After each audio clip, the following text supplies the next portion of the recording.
Pues bien, buenos días, buenas tardes, buenas noches, depende de en qué momento estén viendo este video. Hoy vamos a platicar sobre dos temas, uno correspondiente a urgencias cardiológicas, que es el tromboembolia pulmonar, y uno correspondiente a urgencias endocrinológicas, que será la hipoglicemia. ¿Por qué vemos dos temas tan aislados? Porque los dos están chiquitos, entonces los podemos ver en un ratito, pues, sin como combinarlos y que no se haga una clase tan larga. Eh, Es parte de las urgencias cardiológicas este tema, pues ya que altera una afección pulmonar, estás condicionando una afección bueno, una afección cardíaca por este efecto retrógrado que tiene la circulación. Eh, pues pensando en definiciones y estas cosas, pues no es más que un trombo va y se aloja en un vaso pulmonar. Entonces, ¿de dónde viene este trombo? Lo más común es que venga de una trombosis venosa profunda. Entonces, nos vamos a poner como la mayoría de los pacientes que inducen un tromboembolismo pulmonar ya van a tener antecedentes de tromboembolia, bueno, un tromboembolismo venoso o trombosis venosa profunda. Y es por ello, pues, que nada más hay que tener como este antecedente claro a la hora de hacer un interrogatorio o considerarlo.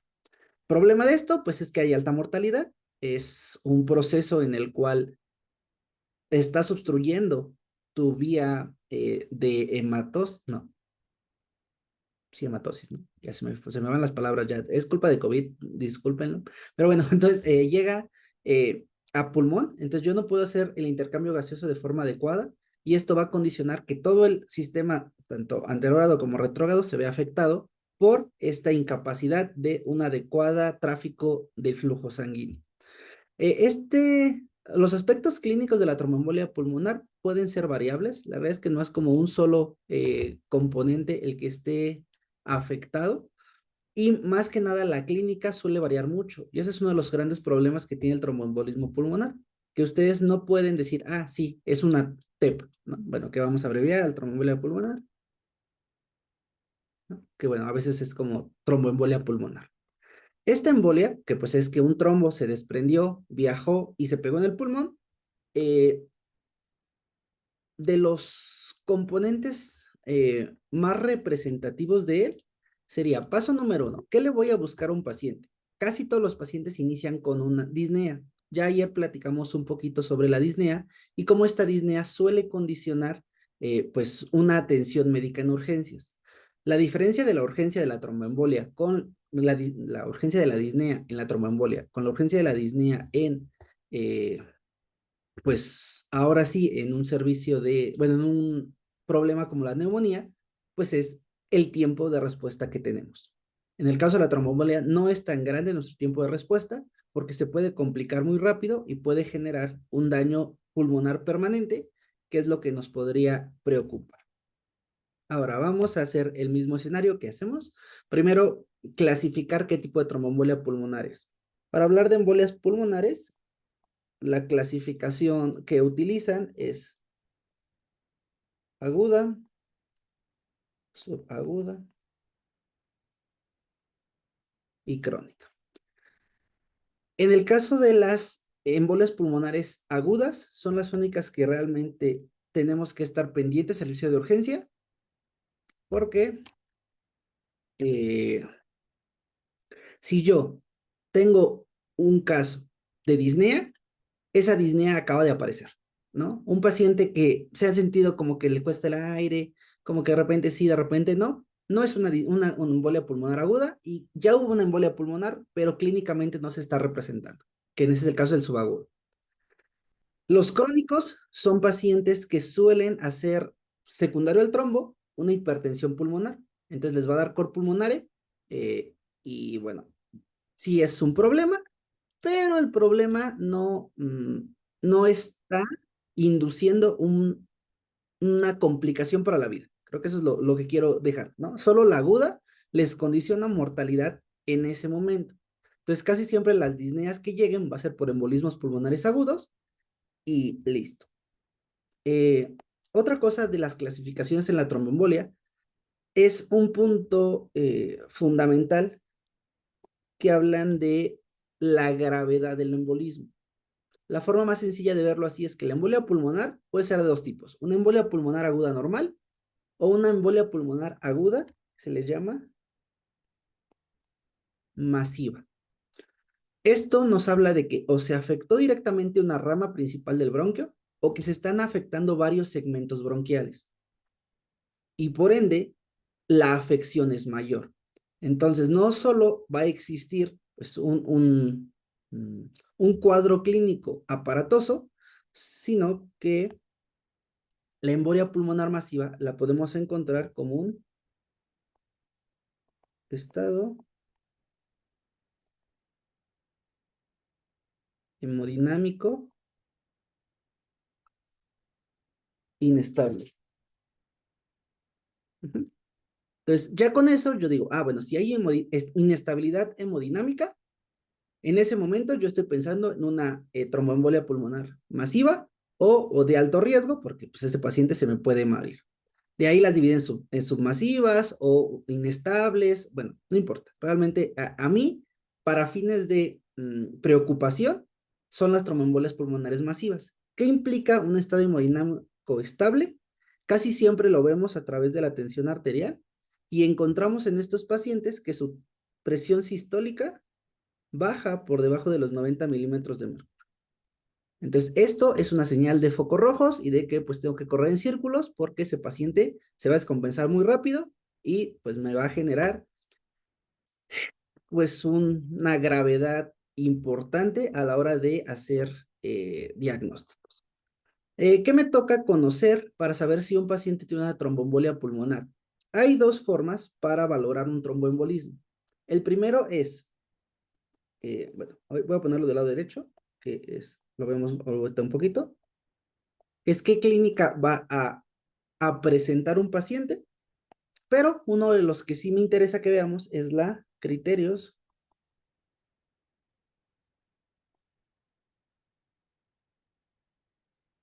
de exclusión. ¿En qué momento debo dejar de sospechar de una tromboembolia pulmonar? No es como que diga, necesitas tener uno o dos de estos criterios para sospechar, pero si la mayoría son negativos, pues el riesgo de una tromboembolia pulmonar es muy bajo. ¿Cuáles son? Eh, Pacientes menores de 50 años, que cuando lleguen a urgencias, su frecuencia cardíaca esté por debajo de 100 latidos por minuto. Casi en todas las tromboembolias pulmonares, uno de los datos que más tienen que estar al pendiente es paciente con disnea que está taquicárdico, tienen que descartar embolia pulmonar, ¿no? Entonces, la frecuencia cardíaca es un dato súper importante y siempre que está alto, no tiene que irse de su cabeza el componente, pues si igual es una embolia pulmonar, ¿no? Si ustedes están ya haciendo oximetría y la saturación está por arriba del 94, pues casi pueden estar tranquilos de que esa no es una tromboembolia pulmonar. Eh, Hay veces que el paciente, dependiendo de la causa de la tromboembolia, suele hacer hemoptisis. Entonces, si no hay hemoptisis, si no hay trombosis venosa profunda, o sea, como un antecedente de tromboembolismo venoso, si no hay antecedente quirúrgico, si se dan cuenta, aunque no lo he platicado así, pues estos son los factores de riesgos para una tromboembolia pulmonar. Tener trombosis venosa profunda, haber sido sometido a un proceso quirúrgico, estar en manejo estrogénico o tener datos clínicos de una trombosis venosa profunda, ¿no? O sea, este es como que el paciente sepa que sufre de trombosis venosa y dos, es que no haya clínica de trombosis venosa profunda. ¿Qué voy a medir? Pues que la pierna esté inflamada, una de las dos piernas, que haya una asimetría a nivel de pantorrilla, que cuando el paciente se acuesta, pues acuerden que cuando está en trombosis más profunda, el que esté la pierna del paciente completamente extendida le causa dolor a nivel del gastrocnemio. Entonces lo que hacen es levantar un poquito o sacar sus pies. Entonces una forma de ver si un paciente está sufriendo una trombosis venosa profunda y no está avisando es que sacan sus piecitos de la cama o que suelen levantarlos. Bueno, pero bueno, eso es como trombosis venosa profunda, naces por ello. Esto nos, pues, da como una visualización inicial, de decir, ¿qué cosas me pueden llevar a una tromboembolia pulmonar? Y si no las tienen, pues yo en ese momento ya no me preocupo porque es una tromboembolia pulmonar. ¿Qué voy a encontrar o qué me permite decir, ah, sí, es una tromboembolia pulmonar? Pues una clínica o una presentación clínica. Esta presentación clínica, pues ya les dije, lo primero que van a llegar los pacientes son disnéicos. Les cuesta trabajo respirar, no hay datos de infarto, no hay dolor torácico, bueno, hay dolores pleuríticos asociados a tromboembolia, pero pues es otra cosa, ¿no? Entonces, un dolor pulmonar. Ese dolor está acompañado de tos. Es tos seca y casi siempre, si ustedes revisan miembros pélvicos, trae datos de una trombosis venosa profunda. De los datos un poquito raros, pero que ya les comenté, la tos puede tener un poco de sangrado. Esto es porque el trombo está generando una isquemia y la isquemia está generando una necrosis y la necrosis se ve representada con el sangrado alveolar. Entonces, bueno, yo puedo ver esa sangre que está presente a la hora de que el paciente está tosiendo. No es común, pero si lo veo, pues me preocupa. Eh, Aquí dependerá del momento en el que está llegando. Recuerden, las embolias pulmonares agudas pues pueden estar desequilibrados. Entonces puede venir en choque hipovolémico, choque cardiogénico, puede venir con una arritmia, puede venir ya en desmayo, o sea, pero pues bueno, eso será como todo lo asociado a la embolia pulmonar. Y pues tal vez tendríamos que visualizar que es común que las tromboembolias pulmonares tengan esta frecuencia cardíaca aumentada, entonces tengan una taquicardia.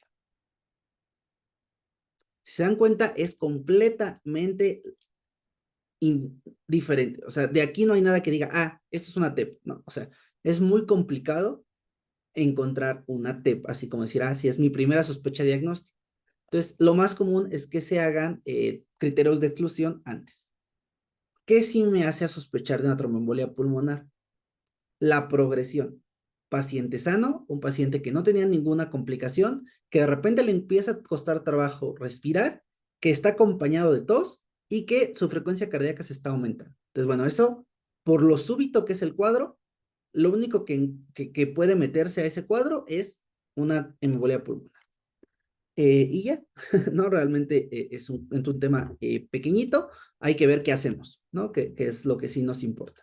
El manejo para una tromboembolia pulmonar, uno, bueno, vamos a ponerle como manejo.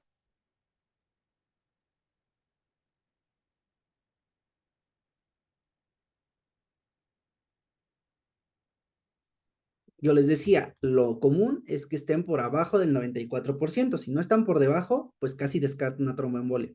Entonces, lo seguro es que van a requerir oxígeno suplementario. Mascarilla reservorio, ¿no? Es una urgencia. Es muy probable que este paciente se estabilice muy rápido. Entonces, mascarilla reservorio para dar un fío de 60-80% y mantenemos el paciente con una saturación arriba del 90%. Para ello, pues tengo que tener una oximetría de pulso, tengo que mantener pues una visualización. Dos, si hay un émbolo a nivel pulmonar, el proceso que se está afectando es mi corazón derecho. Esto hace que recordemos que el corazón derecho es un sistema de carga, no es un sistema de presiones o un sistema de volumen, ¿no? Entonces, si es un sistema de volumen y me está costando trabajo llevar ese volumen, lo que debo buscar es mantener el volumen constante o incluso incrementar un poquito el volumen. ¿Para qué? Para apoyar que la movilización del derecho sea más sencillo. ¿Cómo hacemos eso? Con una fluidoterapia. ¿Qué es una fluidoterapia? Pues casi siempre está mediada por mantener solución fisiológica al 9%, bueno, por los gastos necesarios. ¿Qué debo? Bueno, si se dan cuenta, pues ¿cómo mantengo la oxigenación? Pues con una saturación de oxígeno por normalmente oximetría. ¿Cómo sé cuánto cristaloide debo utilizar? Pues a través de los valores de la tensión arterial.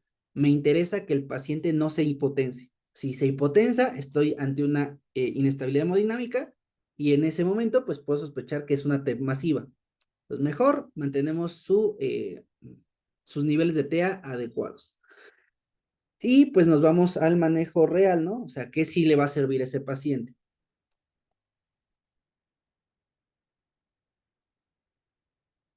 Tengo que anticoagular.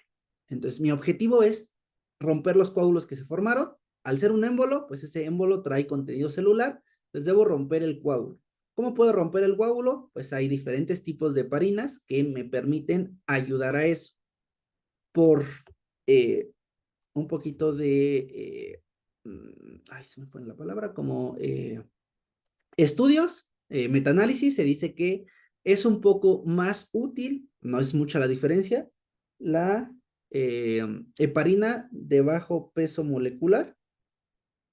Les puedo dar heparina de bajo peso molecular.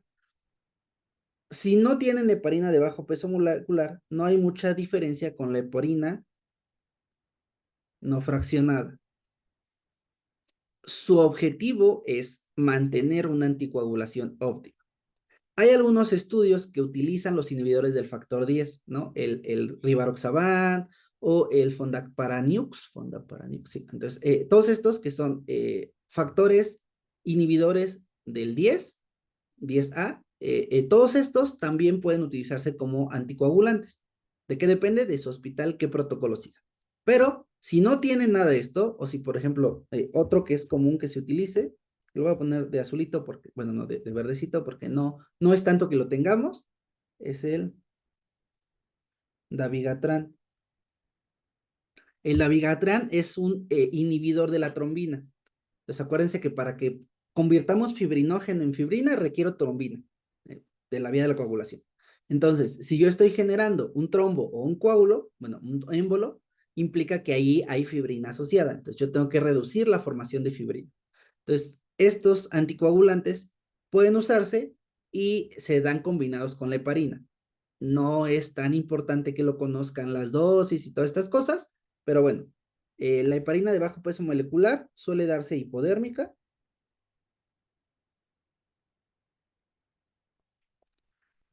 y pues ya su instauración dependerá uno de la gravedad y todo. Ah, ya sé que se me olvidó.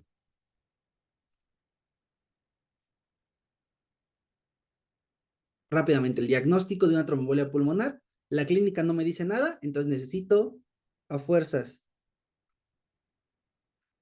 dímero D, que es el que me habla de, pues una proteína que se suele aumentar cuando yo tengo datos de trombosis. Entonces, el dímero D es uno de los principales criterios que me hace decir, ah, es un componente coagulativo o bueno, se están generando trombos.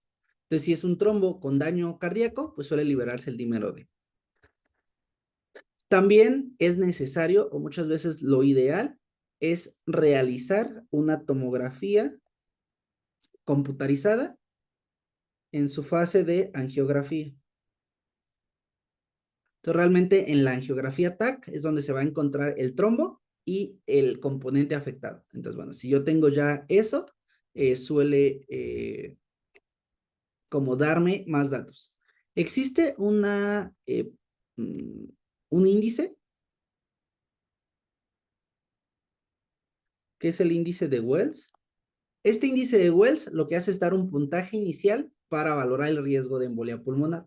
Entonces, si ese índice está arriba de 6 puntos, bueno, es muy alto, ¿no? Pero casi siempre entre 2 y 6 puntos, yo tengo que hacer un ataque. Este índice de Wells que mide, lo que ya vimos, mide trombosis venosa profunda, mide si tienen otros diagnósticos, es decir, yo valoro, ¿fue un infarto? No, no fue un infarto. Yo valoro, ¿es un COVID complicado? No, no es. ¿Es una neumonía que hizo émbolo? No, no es. Entonces, si yo descarto todo lo demás, entonces el descarte de otras patologías. Le doy un puntaje, ¿no? Mido la frecuencia cardíaca, mido si ya tiene trombosis venosa previa, mido la inmovilización, si fue operado, si es un paciente que está postrado, o sea, cuánto tiempo lleva Acostado, mido tumores o malignidad. Acuérdense que los tumores o malignidad son protrombóticos, ¿no? Pueden inducir trombos muy fácil. Y veo si el paciente ha sangrado. Entonces, esto me va a dar un puntaje. Nada más. Este vale 3 puntos, este vale 3 puntos, este vale 1.5, este vale 1.5, este vale 1.5, este vale 1 punto y este vale 1, ¿no? Entonces, si los tiene o no los tiene, les va a dar un puntaje. Entonces, si es un paciente que tiene trombosis venosa profunda, pues ya está en 3 puntos, disnea, tos, pues ya, tiene 3 puntos y automáticamente le hago un angiotaco, ¿no? Para descartar que no sea una tromboembolia. Entonces, a partir de ello, pues van dando puntajes de 2 a 6, es un riesgo moderado de tener una embolia pulmonar, más de 6, pues ya es una embolia pulmonar casi segura, hay una, pues casi un 80% de probabilidad de que sea una embolia pulmonar. Pero esto me lleva a que el índice de Wells, a partir de sus valores, me va a permitir decir, hago un angiotaco. Hago el angiotac, veo el trombo y pues listo, ya sé que es una tromboembolia y ahora sí nos podemos ir a manejo. Le doy anticoagulación. La anticoagulación, ya les dije, pues dependerá mucho. Hay dosis específicas, por ejemplo, heparina, se suele dar 80 unidades de heparina por kilo de peso, ¿no? Como dosis inicial, y ya luego lo van ajustando. Entonces, eso dependerá mucho de cada centro y de qué tengan a la mano. Entonces, no nos interesa mucho, pero sí que sepan que lo ideal es dar siempre heparina de bajo peso molecular por su efectividad, que es chiquitita en comparación de la heparina no fraccionada. Luego, yo con esto, o sea, con estas 3 cosas, debo mantener estable a mi paciente. ¿Por qué? Pues porque depende si en mi sistema, bueno, si en mi hospital tengo cirugía cardiotorácica, o si en mi hospital tengo cateterismo, o si en mi hospital no tengo nada y estoy en la sierra. Con estas 3 medidas yo ya estoy permitiendo, 1, que no se agrave el cuadro, 2, mantener signos vitales estables en lo que se resuelve el proceso. ¿Qué puedo hacer si no tengo nada a dónde mandarlo? Puedo dar terapia fibrinolítica. ¿Se acuerdan que ya platicamos de fibrinólisis en síndrome coronario agudo? Ya no sé escribir, fibrinolítica. Esta no es tan común que se dé porque hay veces que les va bien, hay veces que les va mal. O sea, el índice de mortalidad asociado a terapia fibrinolítica es alto. Donde les va mejor es cuando son embolias pulmonares masivas. Pero si son de otro índole, o sea, por ejemplo, las crónicas, y tú le das un terapia fibrinolítica, pues puede que le hagas peor eh, pues el progreso. La crónica implica que un trombo se quedó, bueno, un émbolo se quedó ya trombosado en una arteria y no está condicionando como el árbol bronquial, o sea, la arteria bronquial, el flujo. O sea, que tengas un trombo ya instaurado en una arteria pulmonar, o una vena pulmonar, perdón, no implica que esté obstruyendo la luz. Pero si tú le das fibrinolíticos, rompes ese pequeño trombo y entonces se desprende y se va a ir a pegar a una zona más chiquita. Entonces, si ese trombo no se rompe por completo, lo más probable es que ahora sí obstruya la luz. O sea, solo es como que lo despegas para que tape más adelante. Entonces, por eso es complicado dar a veces terapia fibrinolítica, porque tienes que estar, uno, monitorizando que no se complique, tener ecocardiograma disponible para ver cómo avanza ese trombo, si se está deshaciendo o no. Entonces, bueno, pueden pensar en terapia fibrinolítica en TEPS masivas o TEPS submasivas. Lo ideal para una tromboembolia pulmonar es el manejo quirúrgico. ¿Cuál es el manejo quirúrgico? Puede ser mecánico, que suelen hacer una succión del émbolo, o bueno, ya es un trombo, pues, pero bueno, no les va tan mal.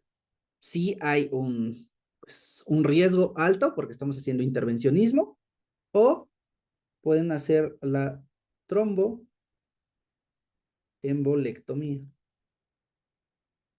Entonces, puedo intentar romper el trombo a través de un proceso quirúrgico. Es peligroso, está raro y pues le puede ir mal al paciente, ¿no? Pero pues si ya necesitan una tromboembolectomía, quiere decir que el paciente, si tú no haces nada, le va a ir peor. Entonces, pues aunque tiene altos índices de mortalidad, pues es costo-beneficio. Entonces, si tú no haces nada, ese paciente se muere. Si tú haces algo, ese paciente se puede morir. Y pues nada, ¿no? Ya que hicieron cualquiera de estos manejos, lo ideal es que un paciente con tromboembolia pulmonar esté en unidad de cuidados intensivos. De esto, ¿qué les toca a ustedes? A ustedes les toca una buena oxigenación, un buen manejo de líquidos y un diagnóstico oportuno. Entonces, si ustedes están sospechando una tromboembolia pulmonar, tienen que hacer estudios para una tromboembolia, que en este caso sería el dímero D el más interesante, y ver la posibilidad de clamatomografía. Con eso ustedes ya adelantaron un chorro. Entonces, si ustedes sospechan una tromboembolia, buscar como alternativa el llevarlo a un angiotac. Si no tienen tomógrafo, pues ya nos complicamos todo, ¿no? Referencia. Entonces, mándenle un centro donde se haya angiotac si están sospechando una tromboembolia pulmonar o no saben qué tiene y tiene una disnea con aumento de la frecuencia cardíaca. Siempre lo ideal es pensar en ello. Y listo. No sé si ustedes tengan dudas sobre tromboembolia pulmonar.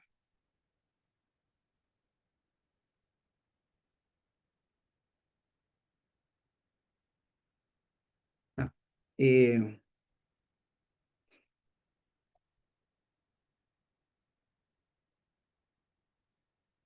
este es mi corazón. Entonces, normalmente el corazón, tengo mis vasos, mis venas cavas, y mis venas cavas, pues están trayendo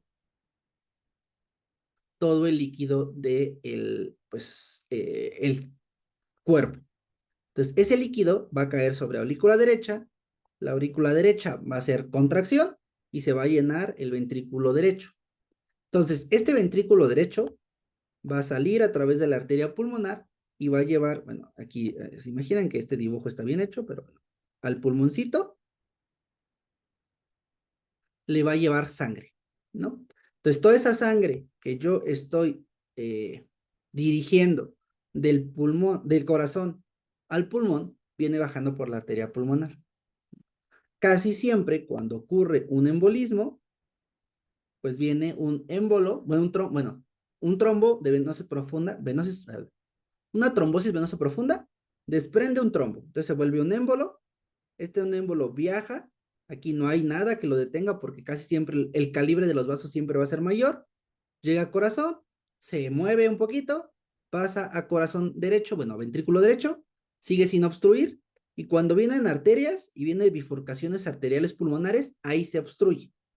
Lo que están haciendo en la embolia pulmonar es llevar un émbolo a la circulación pulmonar. ¿Eso qué implica? Que toda la sangre que venía del corazón le va a costar trabajo pasar. Y entonces por eso lo que se dificulta es el intercambio gaseoso, ¿no? Ya no puedo llevarle oxígeno a esta sangre y entonces cuando yo regrese por mis venas pulmonares, va a llegar sangre con bajos niveles de oxígeno. Y eso afecta a todo el sistema, ¿no? Pero bueno, centrándonos un poquito aquí. El émbolo se está atorando en un nivel pulmonar. Entonces toda la sangre que venía aquí se empieza a acumular. Y entonces lo que le va a pasar a esta arteria pulmonar es que hay un aumento de la presión de la arteria pulmonar. Entonces hay hipertensión de la arteria pulmonar. La única forma de vencer la presión de la arteria pulmonar es una contracción más fuerte. Eso, mi ventrículo izquierdo, pues lo puede hacer sin problema, porque es un sistema de presiones, ¿no? Con su lado izquierdo sí tiene la capacidad de vencer una presión, en este caso de la aorta, ¿no? Pero su ventrículo derecho no está acostumbrado a resistir una presión extra. O sea, si ustedes aumentan la presión aquí, su corazón no sabe qué hacer. Y lo que va a hacer su corazón de forma natural es engrosar la pared del ventrículo derecho, ¿no? Una hipertrofia ventricular. Pero eso no se tarda 15 minutos. Están ahorita en una embolia pulmonar. Entonces, como su corazón no va a poder latir lo suficientemente fuerte, lo que tenemos que hacer es distender el ventrículo por ley de Frank-Starling, que si es Frank-Starling, bueno, que mientras mayor dilatación, mayor fuerza de contracción. Entonces, la única forma de aumentar el llenado es aumentando el volumen. Entonces, ¿qué necesito hacer? Meter más líquido al sistema. La única forma de hacer más líquido al sistema es mediante fluidoterapia. Entonces yo aumento aumento el aporte de cristaloides para mantener un mayor aporte sanguíneo, tener más fluido dentro del vaso y que esté llegando por sistema de precarga más sangre al corazón. Cuando llegue mucha sangre, la capacitancia del ventrículo derecho va a ser mayor y por ende su contracción va a ser mayor. ¿Por qué me interesa aumentar esa contracción? Para romper la tensión arterial que se está generando por el émbolo y que aunque aquí está obstruido, de este lado sí esté llegando sangre y se está haciendo intercambio gaseoso. Eso es fisiológicamente el por qué tienes que aumentar la fluidoterapia.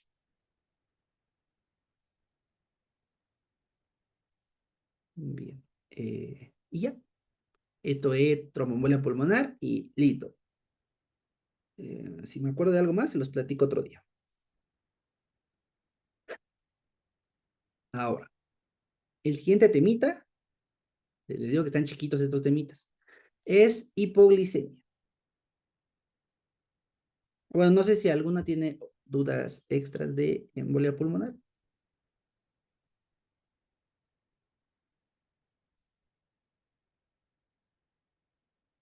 No, todo bien.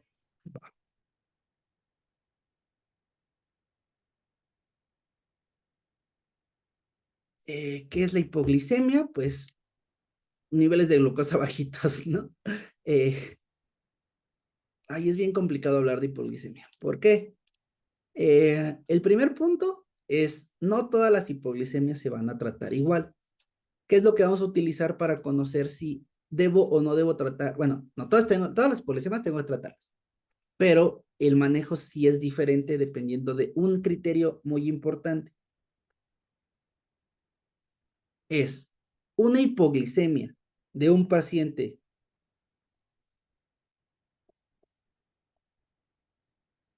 no diabético o es una hipoglicemia de un paciente diabético.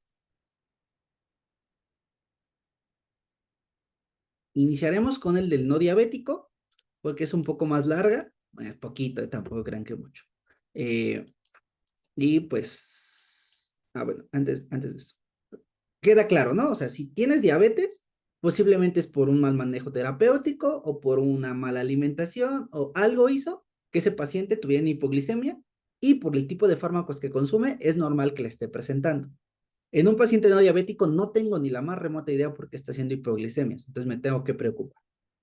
Pero antes de dividirlo, porque esto tiene que ver más con el manejo, voy a bajar un poquito.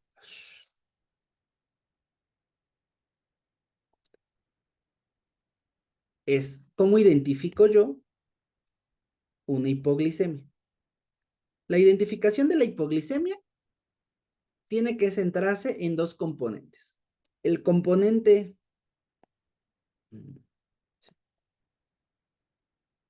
de neuroglicopenia,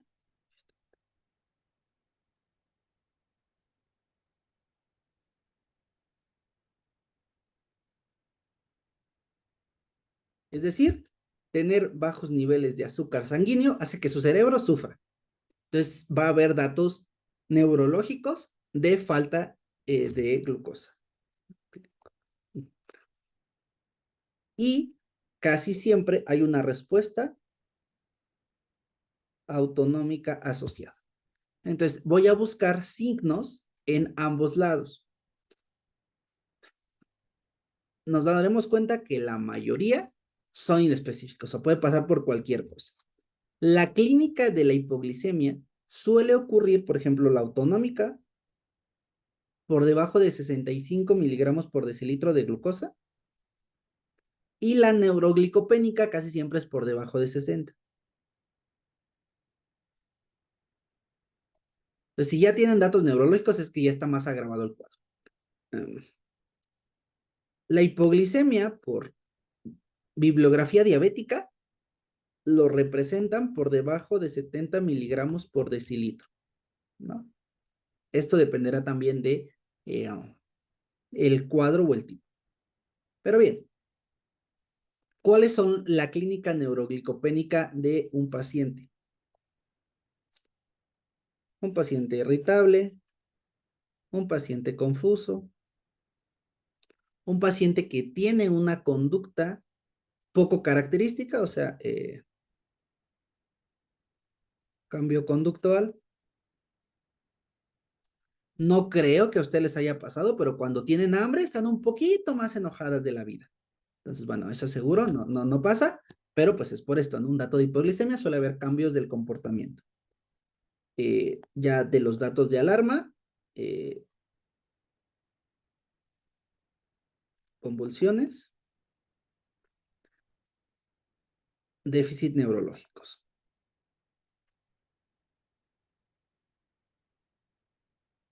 Este déficit neurológico puede ir desde pérdida de la conciencia,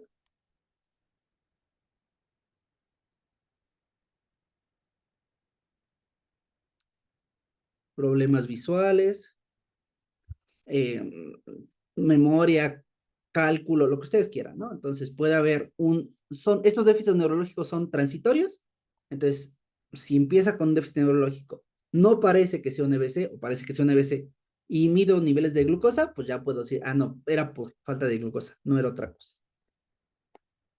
Los autonómicos, pues son un poco más común de verlos y esto es un poco más lo que nos orienta a pensar en que es pues un evento de hipoglicemia. Suele haber un paciente con sudoración, suele haber un paciente taquicárdico, suele tener palpitaciones o temblores,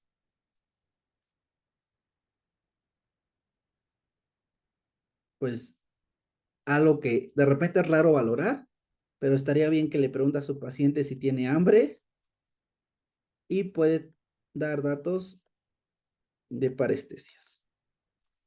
Entonces, esta es la clínica y si se dan cuenta, pues es lo mismo y nada.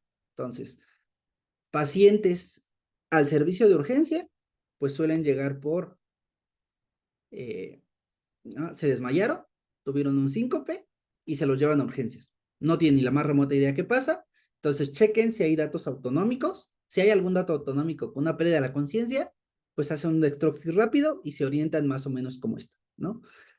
¿Qué tienen que hacer? Un paciente que llega con síncope y que tiene datos autonómicos, tomo dextroxis y hago un electro, ¿no? Cualquiera de las dos cosas, una arritmia, bueno, sí, un cambio cardíaco me puede explicar también el problema.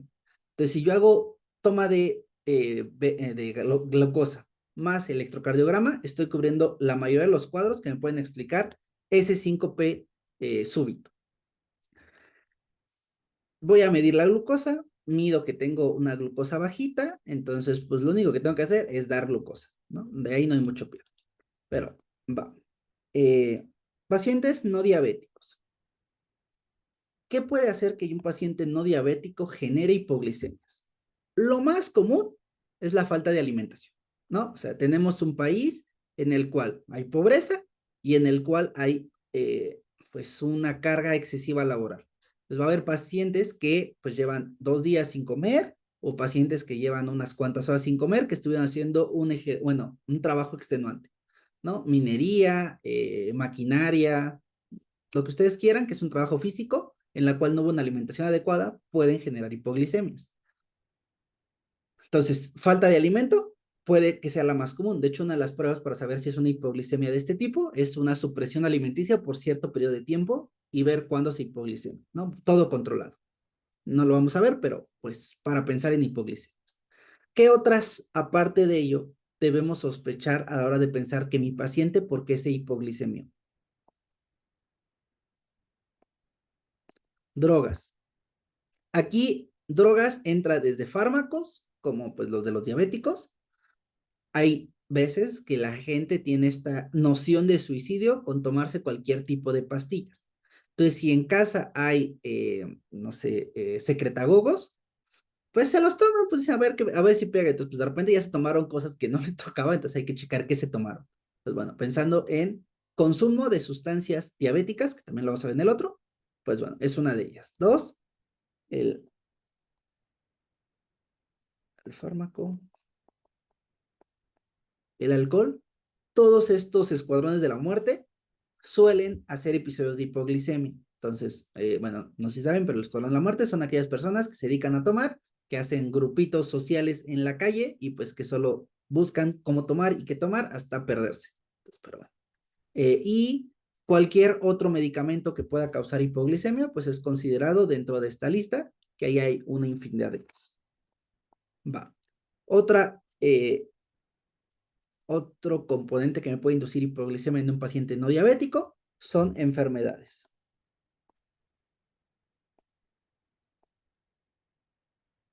Lo más común son fallas hepáticas, fallas cardíacas o una sepsis, ¿no? Un paciente con una infección severa, hay un gasto metabólico grande por parte de esa infección y parte del sistema inmune, y por ende generan hipoglicemias asociadas a la infección.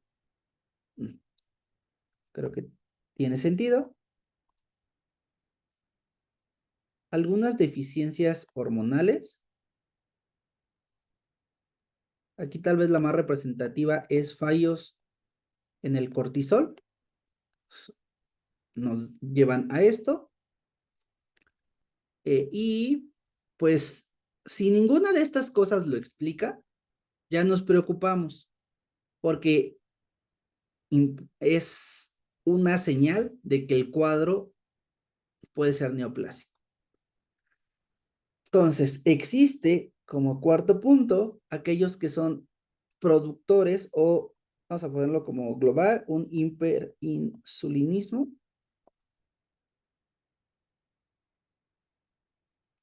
endógeno. Entonces, pacientes que tienen insulinomas, pacientes que pueden tener autoinmunidad, que cuando se está destruyendo células pancreáticas suele haber liberación excesiva de insulina por, pues, las células que lo contenían se rompieron, entonces hay más insulina en el medio, entonces queda un hiperinsulinismo sin necesidad de que alguien me lo dé por fuera. Entonces, todo lo autoinmune y trastornos funcionales de páncreas, ¿no? Hay enfermedades que el páncreas o las células beta pancreáticas están fallando, hay una hipoglicemia pancreatógena no insulinoide, ¿no? O sea, va un chorro de cosas, pero pues esto ya va a ser como un pensamiento diagnóstico de descarte. Todo lo demás no fue. Entonces, ahora sí pienso en cosas que pueden crear que tenga más insulina dentro de mi cuerpo. Lo más común, neoplasias. Entonces, busquen neoplasias intestinales, busquen neoplasias gástricas o busquen neoplasias pancreáticas para explicar por qué mi paciente tiene hipoglicemia. Lo más común es que todos estos ocurran ya cuando soy viejito, ¿no? En adultos un poquito más, pues sí, mm, más común observar en paciente geriátrico tumores. Entonces, un tumor productor de insulina me va a generar una hipoglicemia en algún momento. Bien, hasta ahí creo que más o menos, ¿no? Del paciente diabético, pues tengo que buscarle qué medicamentos está consumiendo. ¿Qué busco? Pues aquellos fármacos que son hipoglucemiantes.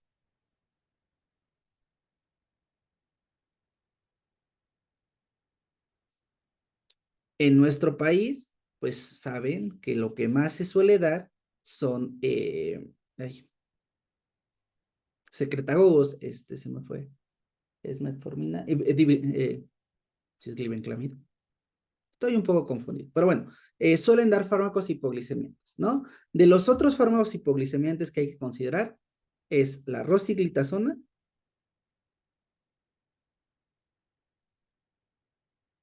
el uso de aquellos inhibidores del alfa-glucosidasa, que son los que actúan tubo digestivo y que evitan que absorba yo carbohidratos, que son todo lo que es la acarbosa o el miglitol, y eh, metformina no genera hipoglicemias, o sea, bueno, son casos raros donde puede haber por metformina, pero sí en los análogos de las incretinas,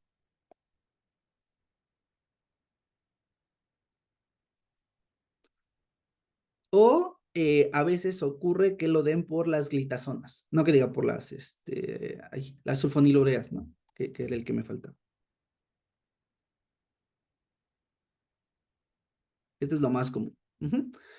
eh, y ya, si mi paciente diabético llega a consulta, sé que es diabético, sé que está perdiendo, tuvo un síncope, Pues lo primero es mido destrócios, ¿no? Veo que el paciente pues tiene baja la glucosa y me toca preguntar qué fármacos consume. Si alguno de esos fármacos es hipoglicemiante, entonces tengo que considerar que a fuerzas es una hipoglicemia y es más sencillo pues el diagnóstico en esos casos. Aún así me toca cuidar, pues uno, que la hipoglicemia no sea una cuestión neurológica, no sea una cuestión psiquiátrica, el síncope, y que no sea un conjunto cardíaco. Entonces, los principales diferenciales de la hipoglicemia es neurológico psiquiátrico. ¿Por qué? Pues porque hacen cambios de la conducta, hacen síncope, hacen lesiones focales, ¿no? Entonces, todo eso pues suena a cualquier cosa neurológica. Psiquiátrico, pues estos cambios conductuales, o qué otra cosa les comenté, la confusión o la irritabilidad, pues puede que no sea hipoglicemia, que solo el paciente tenga un dato de esquizofrenia o pues algo así, ¿no? Un estatus paranoide puede inducir que estén así. Y lo cardíaco, pues que por ende es súper complicado. ¿Qué hacemos a un paciente hipoglicémico?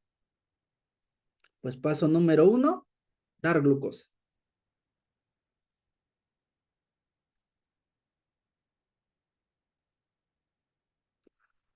El cómo doy glucosa depende mucho del estado de mi paciente. Si el paciente tuvo un síncope y ya está consciente y orientado, yo le puedo dar a administrar glucosa oral.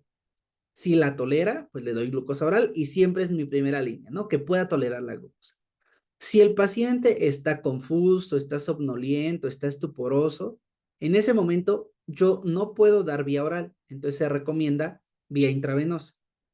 Entonces, en vía oral, pues yo puedo dar un juguito, ¿no? O sea, como, de hecho hay, sí, ¿no? Los hipoglucémicos son los que dicen 8 panditas. Bueno, no importa, las guías de práctica clínica te dicen, hay que dar bebidas azucaradas. Entonces, ahí sí utilicen su coquita, utilicen su juguito, o utilicen una solución de dextrosa al 50%, que está súper dulce, tal vez si tienen del 10 o del 5% mejor, y que el paciente tome sorbitos de eso en lo que encuentran un alimento que le pueda suplir su necesidad de glucosa. ¿De qué va a depender qué tanto dan? Pues de qué nivel es el basal, ¿no? Ustedes hicieron dextrostics, ustedes ya hicieron química sanguínea y ya tienen resultados de glucosa. Entonces, bueno, si yo tuviera que dar un manejo intravenoso, me voy a centrar en dos componentes. Esto implica que ya hay afección del estado de conciencia. Entonces, si el paciente tiene alteración del estado mental,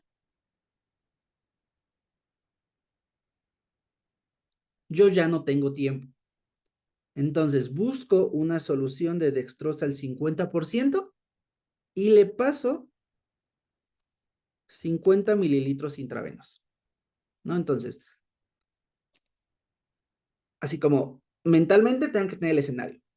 Diagnóstico hipoglicemia, vio niveles de glucosa. Si los niveles de glucosa afectan su capacidad de tragar, me voy a lo intravenoso.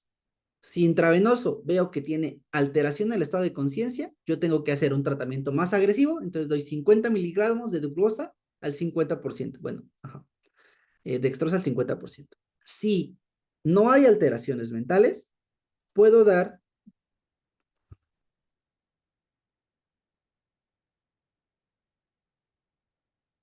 glucosa o dextrosa al 10% y puedo dejar 100 miligramos por decilitro en infusión, ¿no? Que se llama infusión continua.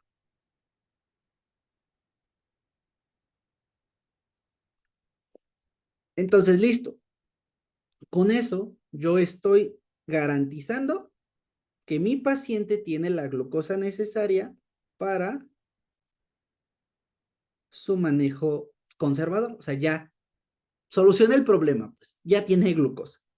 Ahora, si es un paciente diabético, entonces yo también tengo que estar cuidando que en el momento que yo le dé glucosa, va a haber un rebote de insulina, ¿no? Va a haber una señal de liberación de insulina.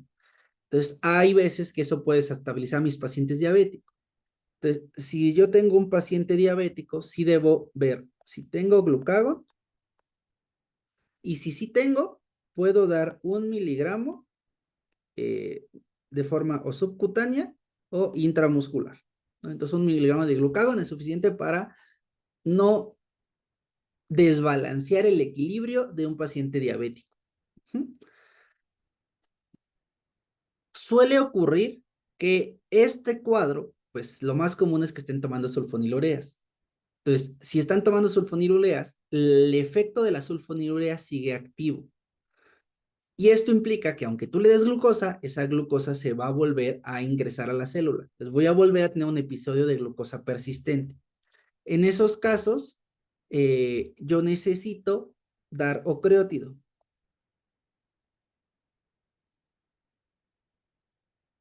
Entonces, este ocreótido me permite bloquear el efecto de la sulfonilurea que puede que siga presente.